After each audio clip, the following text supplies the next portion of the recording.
जय हिंद दोस्तों। हम लोग इसके पहले वाले क्लास में देख लिए थे, ठीक है, कि धातु की अम्ल की जो है धातु के साथ अपक्रिया, ठीक, अम्ल की धातु कार्बोनेट या धातु हाइड्रोजन कार्बोनेट के साथ अपक्रिया, वो इन सारी चीजों को हम लोग देख लिए थे कल के क्लास में। ठीक, अम्ल धातु ऑक्साइड के साथ अपक्रिया करके क्या करते हैं, तो अम्ल धातु के साथ अपक्रिया करके क्या करते हैं, तो अम्ल धातु के साथ अपक्रिया करके क्या करते हैं, तो भैया क्या करते हैं, हाइड्रोजन गैस को मुक्त करते हैं।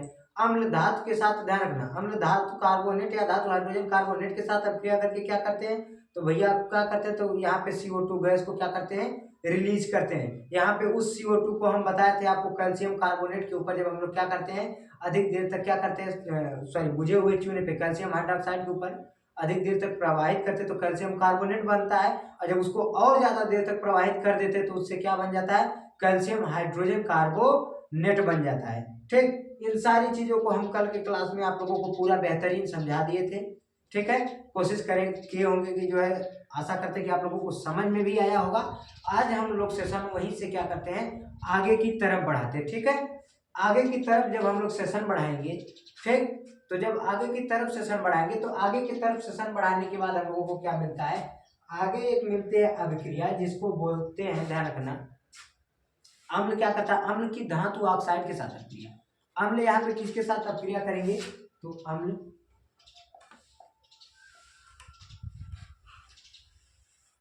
धातु अम्ल की ध्यान रखना क्या होगा, अम्ल की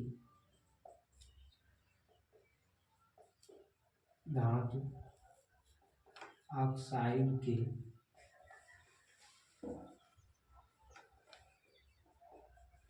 साथ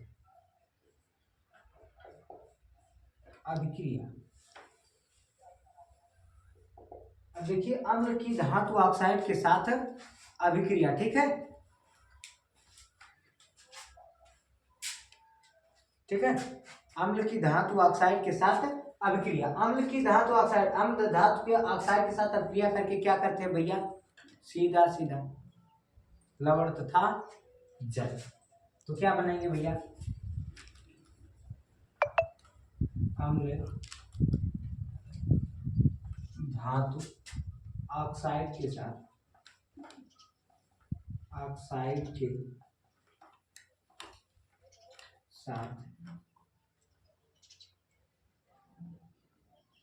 अभिक्रिया करके लवण तथा जल बनाते हैं।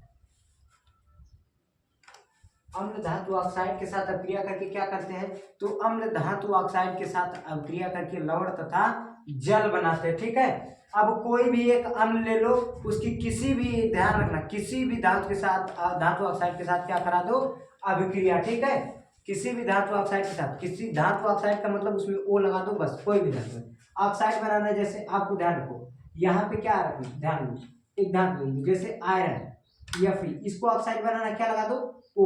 Cu कॉपर है, इसमें ऑक्साइड बनाना है, क्या लगा दो, O लगा दो, तो क्या बन जाएगा, धातु ऑक्साइड। कोई दिक्कत, आप ले लो सोडियम Na, इसमें लगा दो क्या, O।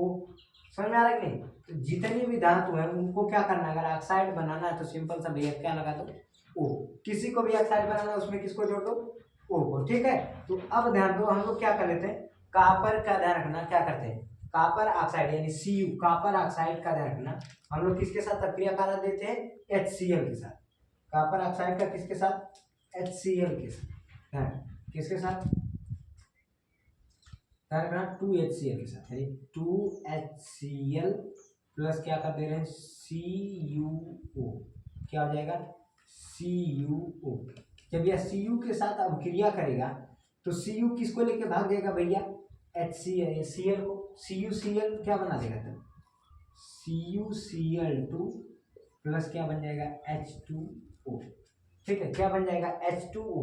तो देखो ये क्या बन गया, इसको बोल देंगे लवण, और ये क्या बन गया, जल। समझ में आ रहा है कि नहीं, कोई एक आप कोई और धातु ले लो, जैसे मान लो H2SO4, इसकी अभिक्रिया करा दो MgO से। मैग्नीशियम ऑक्साइड एक धातु है, MgO के साथ करेगा वही क्या बनाएगा, MgSO4, ठीक है, MgSO4 प्लस क्या बना देगा, H2O, ठीक है। तो इस तरीके से ये क्या करता है, तो धातु अम्ल धातु ऑक्साइड के साथ अभिक्रिया करके क्या बनाता है, तो लवण तथा क्या बनाता है, जल। अम्ल धातु ऑक्साइड के साथ अभिक्रिया करके क्या बनाती है, तो अम्ल धातु ऑक्साइड के साथ अभिक्रिया करके लवण तथा जल बनाती है। कोई दिक्कत, समझ में आ गया, स्क्रीनशॉट ले लीजिए, फिर आगे देखेंगे, ठीक है। अब हम लोग देखिए देख लेते हैं क्या है, अम्ल की धातु ऑक्साइड के साथ अभिक्रिया करवा दी, समझा दिए आपको। अब देख लेते हैं हम लोग उदासीनीकरण।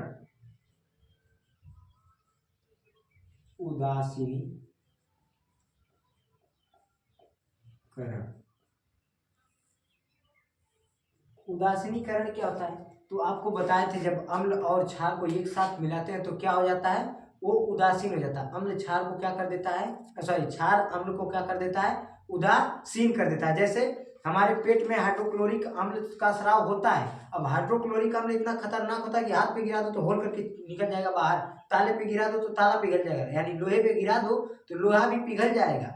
समझ में आ रहा है कि नहीं, लेकिन बताओ हमारे पेट के अंदर रहता है, हमारा पेटवा कहीं नहीं पिघलता, उसको भैया कौन कर देता है उदासीन, तो क्षार। बहुत सारी चीजें जो है पेट के अंदर क्या होती हैं, स्रावित होती हैं। समझ में आ रहा है कि नहीं, तो उसको वो क्या कर देती है, उदासीन कर देती है। आगे चल के हम लोग एक एक चीजों को, सारी चीजों को जो है क्या करेंगे, डिटेल में पढ़ेंगे, ठीक है। अभी जो इस चीज के ऊपर बात करें, बस उसी के ऊपर बात करें तो बेहतर रहेगा।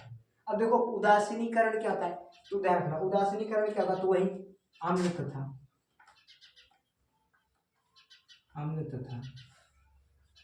क्षार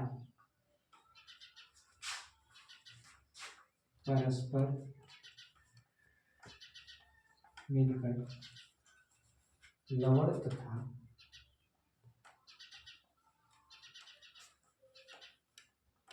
जल बनाते हैं और इस प्रकार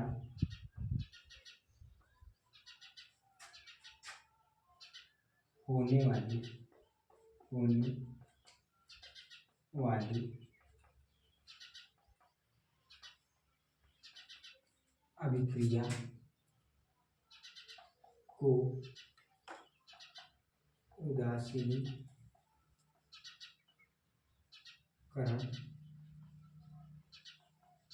अभिक्रिया कहते हैं। ध्यान रखना क्या होगा भाई, अम्ल और क्षार परस्पर मिलकर क्या बनाते हैं, तो लवण तथा जल बनाते हैं, और इस प्रकार होने वाली अभिक्रिया को क्या कहते हैं, उदासीनीकरण अभिक्रिया। समझ में आ रहा है कि नहीं, कोई भी एक अम्ल ले लो, कोई भी एक क्षार ले लो। जैसे चलो हम अम्ल ले लेते हैं, क्या है, HCl, हाइड्रोक्लोरिक अम्ल ले लेते हैं, और क्या ले लेते हैं, NaOH, एक क्या है, क्षार है, ले लेते हैं। अब ध्यान रखना क्या होगा, तो HCl, Cl किसके साथ जुड़ जाएगा जाके, Na के साथ, तो क्या बना लेगा, NaCl, एक लवण बन गया। सोडियम क्लोराइड क्या है, लवण है। और ध्यान रखना H किसके साथ जुड़ जाएगा जाके, H के साथ, तो 2H हो जाएगा तो H2, और क्या आ जाएगा O, तो क्या बना लिया, लवण तथा जल। आपको एक और एग्जांपल ले लो, जैसे H2SO4 ले लिए, सल्फ्यूरिक अम्ल है, H2SO4 सल्फ्यूरिक अम्ल है। आपको एक और ले लो, जैसे MgOH ले लिए, क्या होगा भाई, वही यहाँ पे MgSO4 प्लस क्या बना देगा, H2O। तो आप इस तरीके से बहुत सारे एग्जांपल्स देख सकते हो। समझ में आ रहा है कि नहीं, कोई दिक्कत, समझ में आ रहा है ना। चलिए इसके साथ ले लीजिए, फिर आगे टॉपिक को देखते हैं, ठीक है। देखिए अब हम लोगों को क्या देखना है, आगे क्या देखना है, उसके आगे हम लोगों को देखना तनुकरण।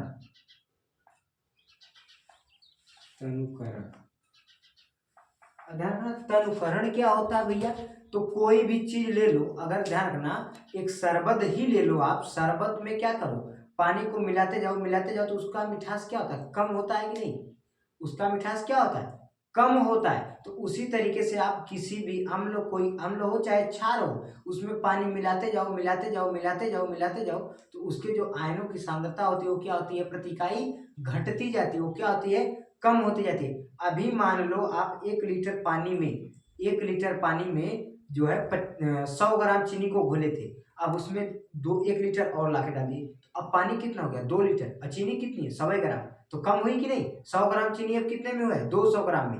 अब अगर उसमें ला के ये 3 लीटर और डाल दिए भैया, 5 लीटर हो गया। चीनी की मात्रा 100 ग्राम है, पानी की मात्रा 500 ग्राम, तो 500 ग्राम, 500 लीटर, 5 लीटर पानी में कितनी चीनी घुली हुई भैया, 100 ग्राम चीनी घुली हुई है। तो इसकी सांद्रता क्या होगी, घटेगी कि नहीं भाई, मिठास कम होगी कि नहीं। तो उसी तरीके से जैसे मिठास कम होती है, वैसे ही जब चीनी, ध्यान रखना, वैसे ही जब हम लोग अम्ल या क्षार में जब पानी को मिलाते हैं तो उसकी सांद्रता प्रति इकाई कम होती है। इसी प्रक्रिया को क्या बोलते हैं, तनुकरण। तनुकरण समझ में आया, यानी क्या तनुकरण होता है, तो अम्ल तथा क्षार में, अम्ल तथा क्षार में, अम्ल तथा क्षार में जल मिलाने पर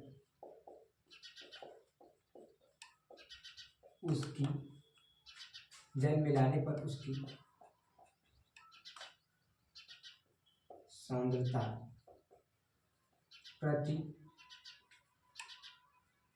इकाई कम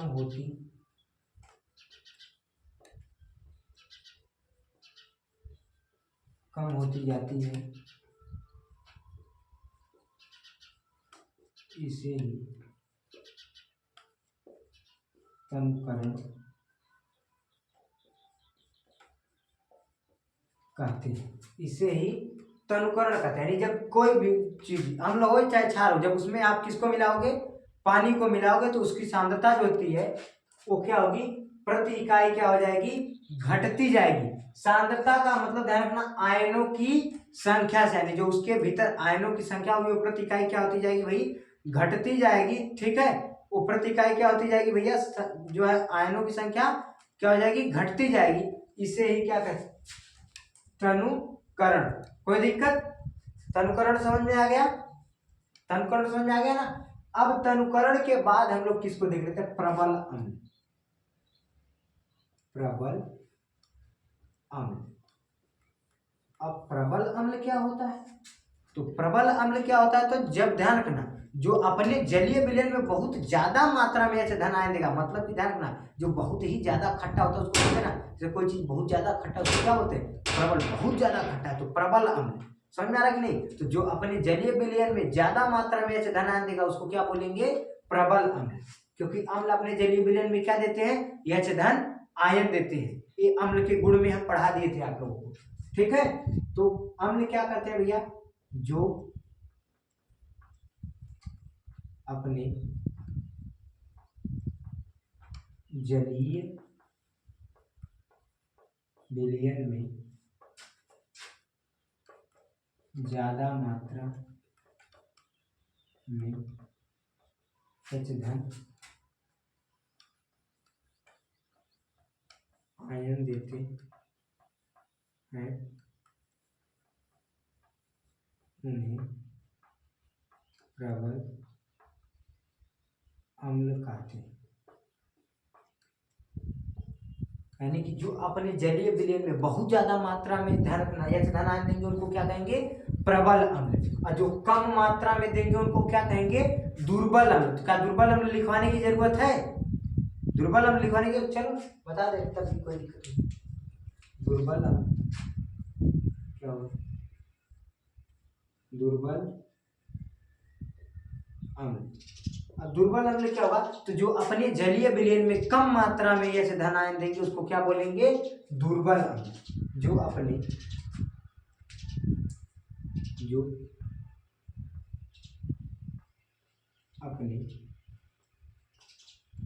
जलीय विलयन में कम मात्रा में यच धन आयन देते हैं इन्हें दुर्बल अम्ल कहते हैं। ध्यान रखना, प्रबल अम्ल किसे कहेंगे? जो ढेर मात्रा में धन आयन देगा उसको प्रबल अम्ल, जो थोड़ मात्रा में देगा उसको दुर्बल अम्ल।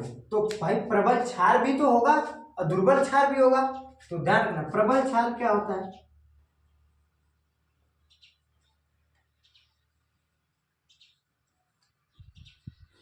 प्रबल क्षार सेम परिभाषा इसी के जैसी रहेगी, बस क्या होगा, बदलेगा तो बस इसका नजरिया बदल जाएगा। ये जहां H धन आयन दे रहा है वहीं पर वो क्या करेगा, अपने जलीय विलयन में यह OH ऋण आयन देगा। क्या देगा? OH ऋण आयन, OH ऋण आयन क्या देगा? तो ज्यादा मात्रा में।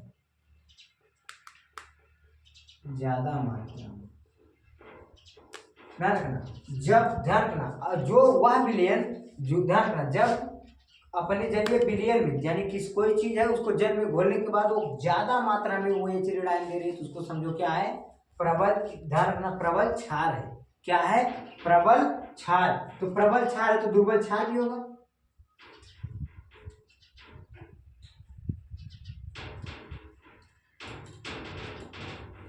दुर्बल क्षार भी होगा।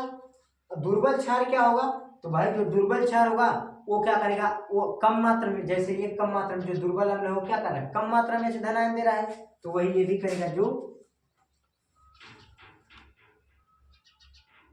कम मात्रा में OH ऋण आयन देगा। ठीक है, यानी कि दुर्बल अम्ल क्या होगा, तो समझ में आ गया। प्रबल अम्ल, दुर्बल अम्ल समझ में आ गया।